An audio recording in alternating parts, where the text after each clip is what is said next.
मकर राशीवाल्यांनो, आजची ही भविष्यवाणी ऐकण्याआधी एक गोष्ट लक्षात ठेवा. हे साधं भविष्य नाही, हे आहे नियतीचा थेट इशारा. जर तुम्हाला गेल्या काही दिवसांपासून अस्वस्थ वाटत असेल, रात्री झोप लागत नसेल, मनात एक अनामिक भीती, प्रश्न आणि विचारांची गर्दी होत असेल, तर समजून घ्या, हीच वेळ होती जेव्हा सत्य उघड होणार होतं. आज आम्ही उघड करणार आहोत ती 10 सत्य भाकिते, जी ऐकून काही लोक घाबरतील, काहींच्या डोळ्यात पाणी येईल आणि काहींची झोपच उडेल. कारण हे भाकीत फक्त भविष्य सांगत नाही, तर ते तुमच्या आजच्याच चुकीच्या सवयी, चुकीचे निर्णय आणि चुकीचे लोकही उघडे पाडते. पण सावध राहा, हा इशारा दुर्लक्ष केला तर संधी कायमची निसटू शकते. शेवटपर्यंत ऐका, कारण ही भविष्यवाणी नाही, ही नियतीचा थेट हाक आहे.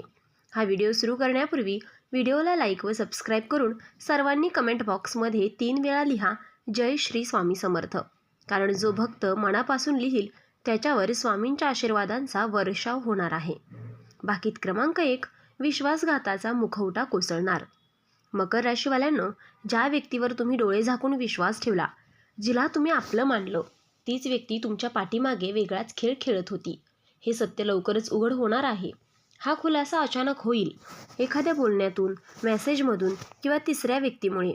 त्या क्षणी मन हादरेल, पण लक्षात ठेवा, हे नुकसान नाही, हे संरक्षण आहे. देव तुमच्यापासून चुकीचे लोक दूर करत आहे, जेणेकरून पुढचा मोठा बदल कोणत्याही अडथळ्याविना घडू शकेल. भावनेत निर्णय घेऊ नका, शांत राहा, कारण आज उघड होणारे सत्य उद्या तुमच्या विजयाचं कारण ठरेल. भाकीत क्रमांक 2, अडकलेलं नशीब अचानक फिरणार. ज्या गोष्टीसाठी तुम्ही खूप काळ प्रयत्न करत होतात, नोकरी, पैसा, व्यवसाय किंवा एखादं महत्त्वाचं काम, ते सगळं जणू अडकून पडलं होतं.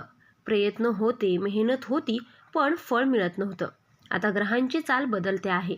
अचानक एक बातमी, एक फोन कॉल किंवा एक छोटा निर्णय तुमचं संपूर्ण चित्र बदलू शकतो. जे महिन्यात झालं नाही, ते काही दिवसात घडेल.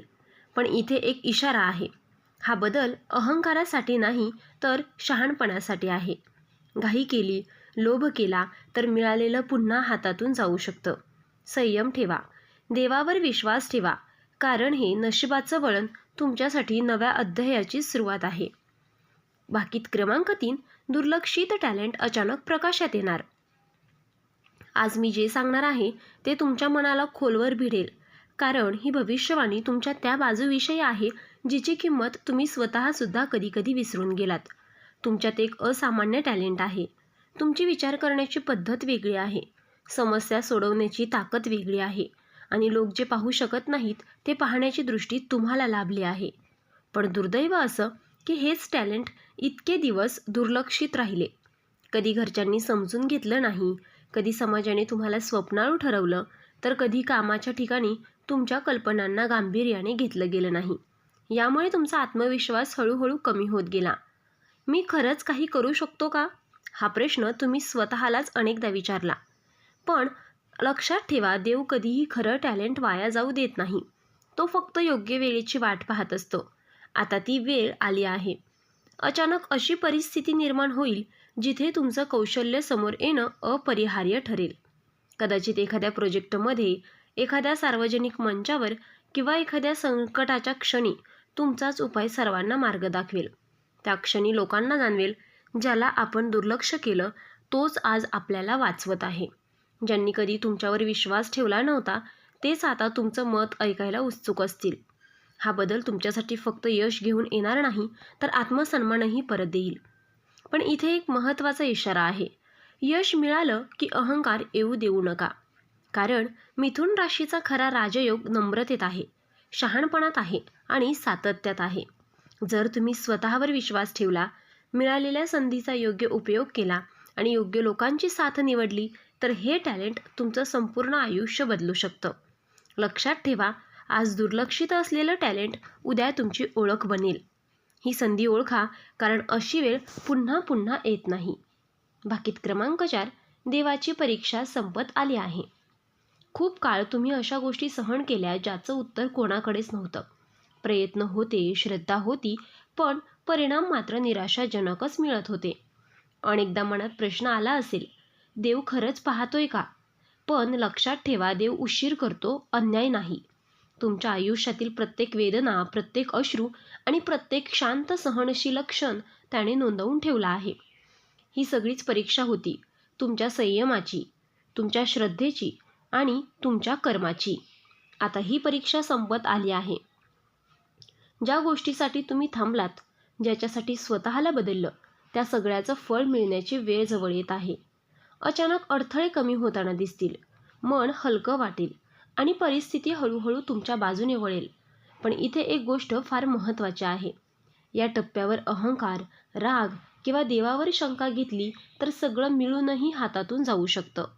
कारण परीक्षा संपली असली तरी सजग राहणं आवश्यक आहे. शांत राहा, नम्र राहा आणि योग्य कर्म करत राहा.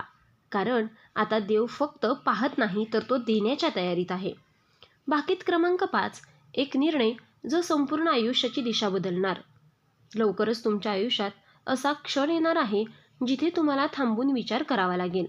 हा क्षण साधा नसेल, कारण एकच निर्णय तुमचं पुढचं संपूर्ण भविष्य ठरवणार आहे. हा निर्णय नोकरी, व्यवसाय, पैसा किंवा नातेसंबंधाशी संबंधित असू शकतो. पर्याय 2 असतील. एक सोपा, भावनेतून घेतलेला आणि दुसरा कठीण पण बुद्धीने घेतलेला. लक्षात ठेवा, विजय नेहमी बुद्धीच्या मार्गानेच होतो. या टप्प्यावर जुन्या चुका आठवतील, लोकांचा दबाव येईल, सगळे असंच करतात असं सांगितलंही जाईल. पण जर तुम्ही इतरांचं ऐकलं आणि स्वतःच्या अंतरात्म्याचा आवाज दाबला तर पुन्हा एकदा संघर्ष वाढू शकतो.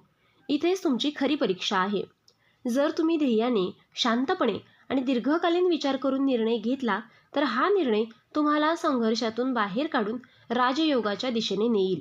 लक्षात ठेवा, क्षणाचा मोह टाळला तर आयुष्याचं चित्र कायमचं बदलू शकतं. भाकीत क्रमांक 6. जवळच्या व्यक्तीचा खरा चेहरा उघड होणार. तुमच्या आयुष्यात एक अशी व्यक्ती आहे जी कायम तुमच्या आसपास राहिली, सल्ला दिला, साथ दिल्यासारखं भासवलं, पण मनात मात्र वेगळेच हेतू ठेवले होते. लवकरच तिचा खरा स्वभाव तुमच्या डोळ्यासमोर स्पष्टपणे उघड होणार आहे.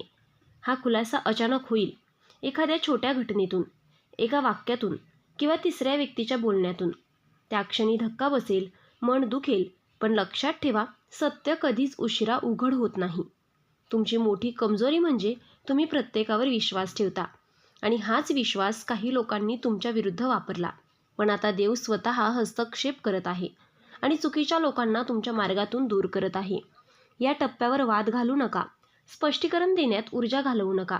शांतपणे अंतर ठेवा, कारण जे निघून जातात तेच तुमचं ओझं हलकं करतात. लक्षात ठेवा, हा खुलासा तुमचं नुकसान करण्यासाठी नाही तर तुमच्या पुढच्या मोठ्या यशासाठी मार्ग मोकळा करण्यासाठी आहे. भाकीत क्रमांक 7. अचानक मिळणारी मोठी संधी, पण सावध राहा. लवकरच तुमच्या आयुष्यात अशी एक संधी येणार आहे जी तुम्ही अपेक्षितही केली नसेल. नोकरीत बदल, पदोन्नती, नवीन प्रोजेक्ट, व्यवसायाची ऑफर किंवा आर्थिक लाभाचा मार्ग अचानक उघडू शकतो. ही संधी इतकी आकर्षक असेल की लगेच हो म्हणावंसं वाटेल. पण इथेच सावधगिरी आवश्यक आहे, कारण प्रत्येक चमकणारी गोष्ट सोनं नसते. काही ऑफर्स फक्त तुमची बुद्धी, संयम आणि निर्णय क्षमता तपासण्यासाठी येतात. तुमचा स्वभाव आहे मोठा विचार करण्याचा, पण यावेळी लहान तपशील दुर्लक्ष केला तर नुकसान होऊ शकतं. कागदपत्र, अटी, शब्द सगळं नीट तपासा. जर घाई, लोभ किंवा हीच शेवटची संधी असा विचार केला तर मिळालेलं पुन्हा निसटू शकतं. पण जर शांत राहून, अनुभव आणि बुद्धी वापरून निर्णय घेतला तर हीच संधी तुमचं आयुष्य स्थिरतेकडे नेईल.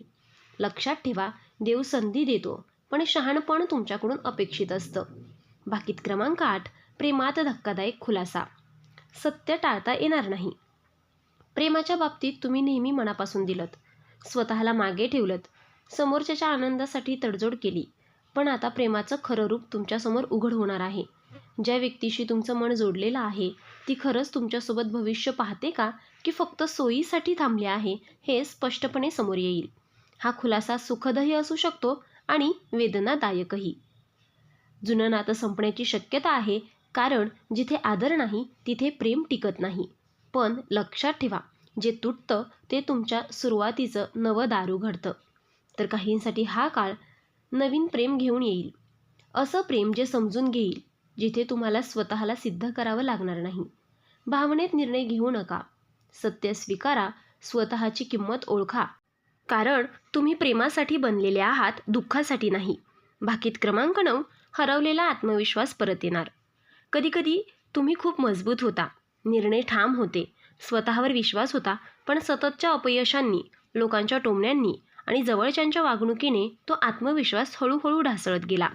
तुम्ही स्वतःलाच प्रश्न विचारू लागलात, मी खरंच योग्य आहे का?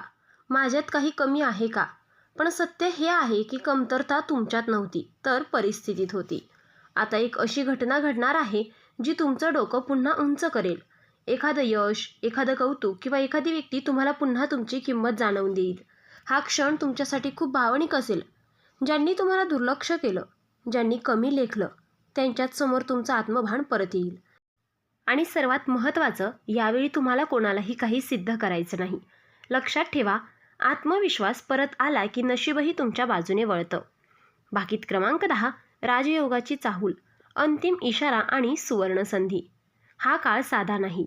ग्रहांची स्थिती, घटनांची मालिका आणि सतत मिळणारे संकेत एकच गोष्ट सांगत आहेत. तुमच्यासाठी राजयोगाची चाहूल लागली आहे. खूप काळ तुम्ही संघर्ष केला, पण आता परिस्थिती हळूहळू तुमच्या बाजूने वळताना दिसेल. मान, प्रतिष्ठा, आर्थिक स्थैर्य आणि स्वतःची ओळख यांच्या दारात तुम्ही उभे आहात.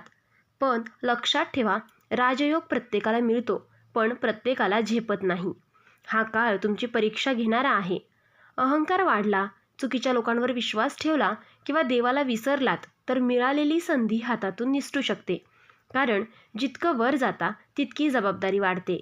जर तुम्ही नम्र राहिलात, योग्य संगत निवडली आणि मिळालेल्या यशाचा सदुपयोग केला तर हा राजयोग तुमचं आयुष्य कायमचं बदलू शकतो. लक्षात ठेवा, देव देतो पण तो पाहतही असतो. ही अंतिम संधी ओळखा, कारण आता नशीब तुमच्याकडे पाहत आहे. आज ऐकलेली ही भाकिते फक्त शब्द नव्हते, तर ती होती नियतीची थेट हाक. ज्यांना समजून घ्यायचं होतं त्यांच्या मनात आजच काहीतरी हल्लं असेल. लक्षात ठेवा, जे तुटलं ते तुमच्यापासून दूर व्हायचंच होतं. जे उघड झालं ते तुमचं संरक्षण होतं आणि जे येत आहे ते तुमच्या ध्येयाचं फळ आहे. आता मागे वळून पाहू नका. जुने अपमान, जुने दुःख यांना मनात जागा देऊ नका, कारण पुढचा काळ तुमच्या निर्णयांवर ठरणार आहे. शांत राहा, नम्र राहा आणि देवावर विश्वास ठेवा, कारण मकर राशीवाल्यांनो, तुमची वेळ सुरू झाली आहे. हा संदेश मनात साठवा, योग्य वेळी आठवा आणि योग्य पाऊल उचला, कारण नशीब दरवाजा ठोठावत नाही, ते फक्त एकच संकेत देतं. तर मित्रांनो, आपण डिस्क्रिप्शनमध्ये लॉकेट सुचवलेले आहे आणि अंगठीसुद्धा सुचवलेली आहे. त्याचे खूप प्रभावी रिझल्ट आहेत. खूप राशीच्या जातकांनी याचा उपयोग केला आहे आणि त्यांना याचा फरक पडला आहे. तरी आपण एकदा वापरून पहा, कारण यामुळे शनिदेव महाराज तुमच्यावर कृपादृष्टी ठेवतील. जर तुम्ही हा व्हिडिओ इथपर्यंत पाहिला असेल तर धन्यवाद. तुम्ही तुमच्या यशाच्या प्रवासासाठी व्हिडिओला लाईक करा आणि खाली कमेंट बॉक्समध्ये जय शनिदेव नक्की लिहा, जेणेकरून शनिदेवाची कृपा तुमच्या जीवनावर सदैव राहील. आणि हो, हा व्हिडिओ तुमच्या मित्रांसोबत शेअर करायला विसरू नका आणि आपल्या आवडत्या राशी भविष्य चॅनलला सबस्क्राईब करा, जेणेकरून तुम्हाला अशाच सत्य आणि ज्योतिषशास्त्रानुसार माहिती मिळत राहील. धन्यवाद. देव तुमचं भलं करो.